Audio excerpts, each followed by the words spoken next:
Well, Callum, I can tell you it had not been easy covering a day-night test right at the weekend where the clocks change where I am. And, we go to daylight savings time. It was late enough already. I was filing pieces at like 3 and 4 o'clock in the morning. But my favorite thing about daylight savings time, and this is really exciting, is that after 6 months, the clock in my car is now only 5 minutes slow instead of an hour and 5 minutes slow. So it's only 6 months to go. I can enjoy it being 5 minutes slow until it changes again, and then I forget to change it for another 6 months. Exciting times. Oh, yeah, exciting times. There would have been people around the world running late to meetings and all sorts. I think it is a blessing that it's on a Sunday, but I still think there'd be people out there that so oblivious that they wouldn't even change it by the Monday. So I think that was probably me in my younger years when I was in my teenage years. I might have been a bit late on a Monday morning, but certainly it's nice to have a bit more daylight to work with during the day. Yeah, well, it'll only be another week until my body clock readjusts itself. But in the meantime, let's get on with the show.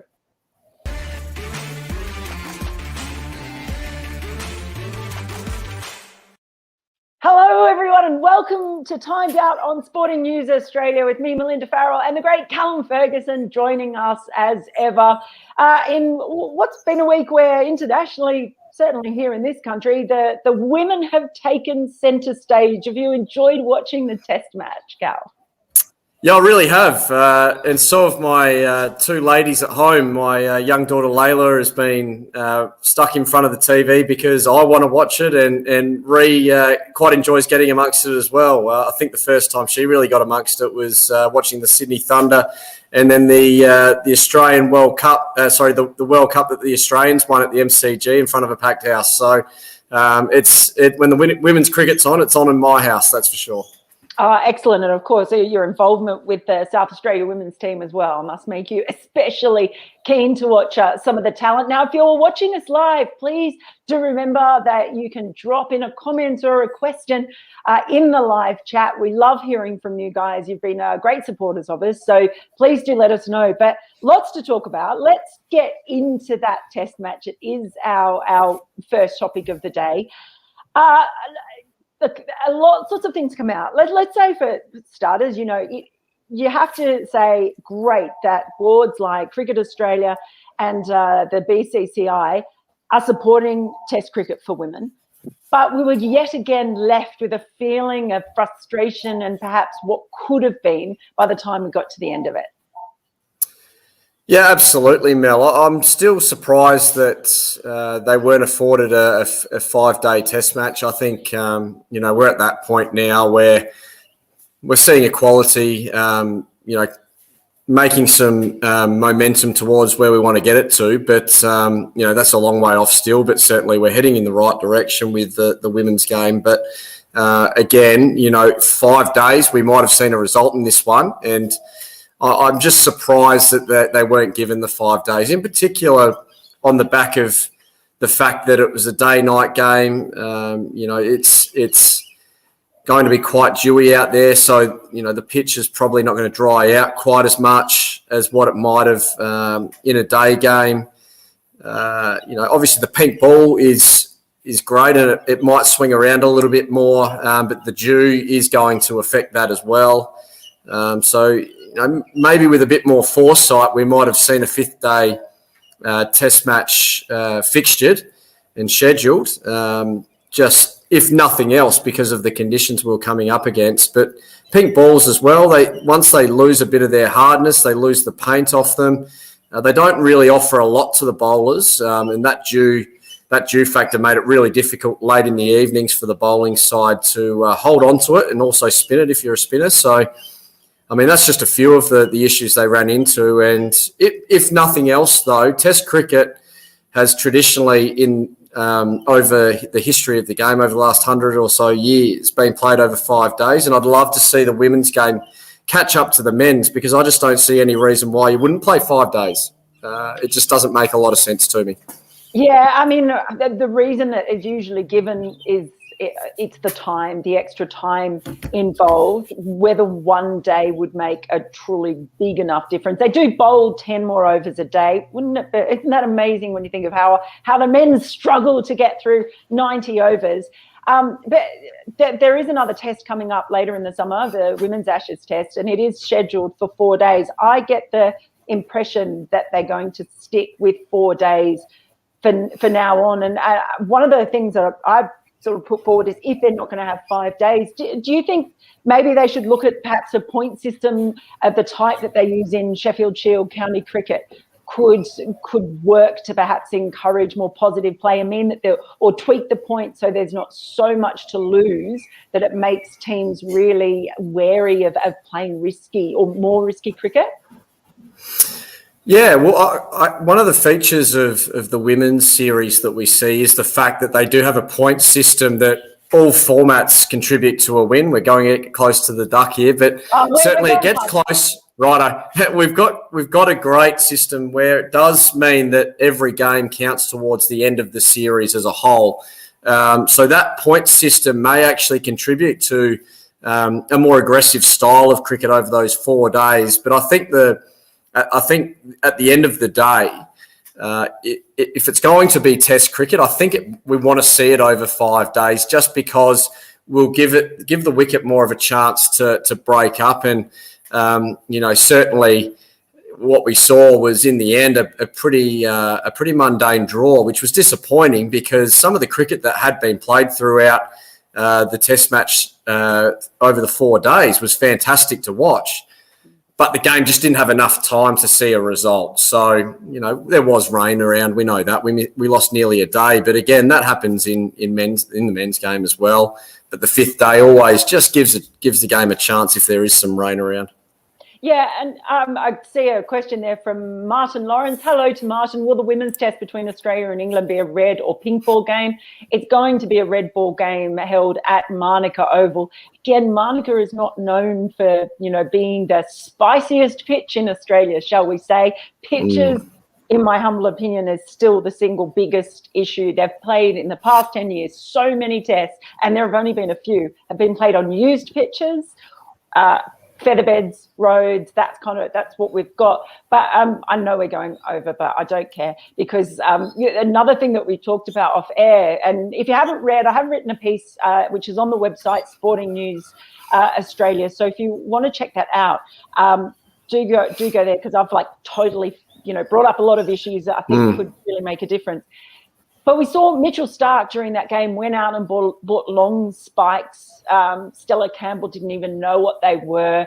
In the men's game, they play Sheffield Shield cricket, and then they'll get a 3 or 4 day warm-up game before they play a test. So all of these sorts of preparation things, they're put on there that they're sort of playing for the existence, the right to play test cricket. And there are so many things that they don't get that would help their preparation.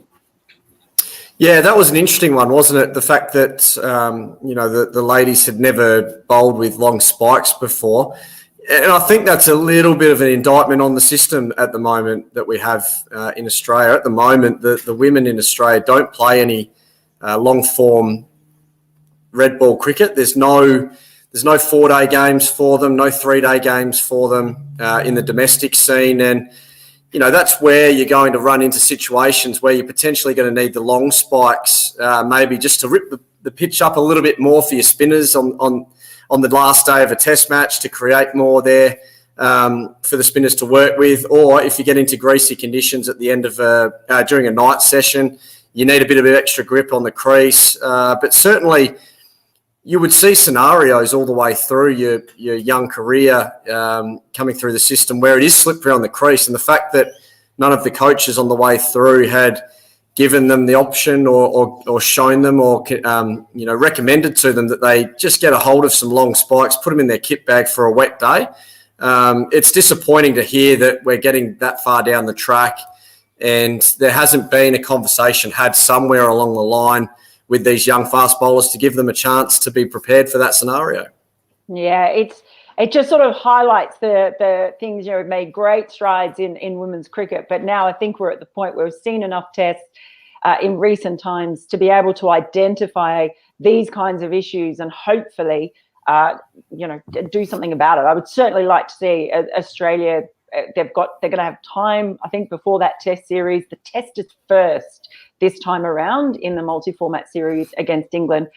I'd like to see some kind of real preparation sort of set up for that. But it was great to watch. Well done to the two boards for actually putting it on, and we'd love to see more of it. I think is the key. Let's just try and find those ways to make it a little bit better. Okay, let's get on. I know we went over on that, but there was a lot to talk about. So let's get into our second topic. We've got lots of comments coming in, which is brilliant. Thank you. We'll get to some of Maxie on fire, and I see three half centuries on the trot for him. Joshi says, do you think RCB finally will win the IPL? Which is, what do you think? When will Virat hit 100 from Anuj Singh?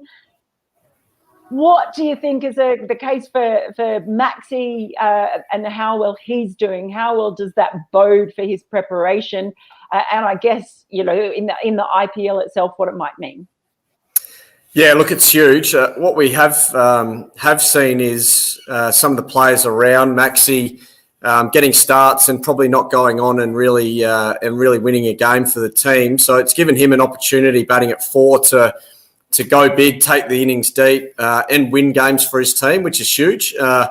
At the moment, he's the one guy in that batting lineup that's really firing for RCB. So he's giving them every chance at the moment. To have him in that form now and have the team in such a strong position this far into the tournament is a great sign for RCB, because they've got some players that are just ticking along. Kohli, AB, they're just ticking along at the moment. So if they go big at some point from here on in, then they get their tails up. It's a really good sign for RCB, because it's been a long time coming for them. They haven't got the job done, and I know how desperate their fans are. You can see it in the comments here. And I just feel like Virat Kohli's got something big coming. He's due, and I think it's on its way. It's really exciting times watching the IPL at night. There's such great cricket. It's such a high standard. It's hard not to be glued to your TV screen at night. There's women's internationals going on. The IPL's on. It's just a great time for cricket. It is. It's really good for nuffies like us. And a comment from SS98, or a question: should Steve Smith be included in the playing 11 for the World Cup with his recent form in the IPL? To be fair, it's not been going great guns for the other Australians who are over there. Yeah, I mean, there's not much form to be speaking about with Steve. He hasn't been playing a lot, unfortunately. So, look, he's not too much of a concern for me. I think Steve's a fantastic player to have controlling the middle overs for you. So I think he'll slide into that Australian side quite comfortably and do a great job, and allow the other players who, that Australian lineup's got so much talent from a ball striking point of view, that he's the kind of guy you need in that middle order. But certainly, the fact that Marcus Stoinis has had a bit of a niggle isn't a great sign, but Josh Hazlewood's killing the game at the moment as well for CSK, opening the bowling. So, two guys right there that are going to be really key to the Australians having a big T20 World Cup, are going really well. And it's the first time Josh Hazlewood's had a real crack at putting some consistent T20 cricket together, and look what's happening. So, there's some really good signs there for the Australians. Albeit there's a couple of guys that haven't played as much as they would have liked, but that can happen. So I'm not too concerned there. Yeah, well, that's Josh Hazlewood's definitely an interesting one. Having watched him getting belted around the Caribbean, good signs for Australia that he's taking wickets. Yeah, I'm waiting for it now. It's coming. There it is. There it is. Poor Mookie, he's been waiting to get that duck in there. Okay, he has been. Yeah, let's bring in our third one, because we've got some questions and comments coming in on this one as well. And it is crunch time for the men's Ashes. So last night in Australia time, the ECB and Cricket Australia put out a statement a little bit concerning with the sort of final words of the ECB, which were to the effect of they were basically going to be looking at if they would have a squad to bring to Australia that was, good enough for such a prestigious series. Tim Payne perhaps having maybe a bit of tongue-in-cheek pop at the thought of some England players saying that they might not come. What have you made of all of that? Yeah, look, there's been a lot of toing and froing going on. I saw Nasser Hussain took particular dislike to a few comments Tim Payne made. Look, one thing I will say about the English team is that they have been doing a stellar job getting so much cricket played. Was it 18 test matches in the last couple of years? Something like that has been extraordinary in and amongst so much, trouble in and around England, COVID, bubbles. They've just got on with the job, and it's been fantastic for international cricket. As a cricket fan, I've been loving it. I've got to watch some cricket late at night at times, and it's been great keeping the international game going. I look from Payne's point of view, he's going to try and stir the pot as much as possible. He's a cheeky bugger, so I don't mind that he's come out and said, look, how bad do you want it effectively? And to an extent, that's true. It's an Ashes series. It's what we all grow up in England and Australia, respectively, wanting to win. And that's the number one test series that you play in as an Australian or an Englishman. So, that's now going to be in their court, the English, really. How badly do you want the Ashes? Yes, you've gone around the world and played a lot of cricket, which, again, hats off from my point of view. I think it's been fantastic. But which series is the one that you really want to win? And I dare say it's the Ashes, and I think they'll come. And I think they'll field a very strong team. That's my gut feeling. I'll wait and see. Watch this space. Yes, Martin Lawrence has said, do you think the men's Ashes will go ahead? Yes, is my answer. Given the statement last night, I'm having my doubts. Look, I think it's also worth pointing out as well, there have been tours in the past where teams have been decimated by injury. You look at India, came out to Australia last summer, 36 all out. We remember that in Adelaide. They lost Virat Kohli. They lost Mohammad Shami. By the end, you know, that there were players really untested like Washington Sundar, Shardul Thakur. I don't know where that came from. Shardul Thakur and of course, Mohammad Siraj. And they made real names for themselves. I mean, I don't know really if you can also start looking at series and saying, well, we're missing sort of even 3, 4, 5 players, so we're going to call it off. Do you think that would set a bad precedent for Test cricket?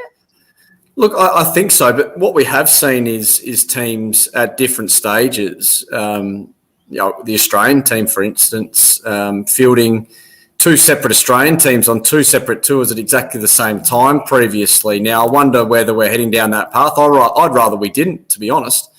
But what we do need to understand is that, in professional sport these days, the schedules are so tight that I think we are actually going to have to rotate the players in your squad. So now we see it in professional football, professional Aussie rules football. We see it in just about every sport you can think of, where you need to rest some players sometimes and utilise your squad. That's the idea of having a squad traditionally. So perhaps that's what we're going to need to see. Just, there'll be some players that are fatigued, they are mentally drained, and they are struggling with COVID bubbles.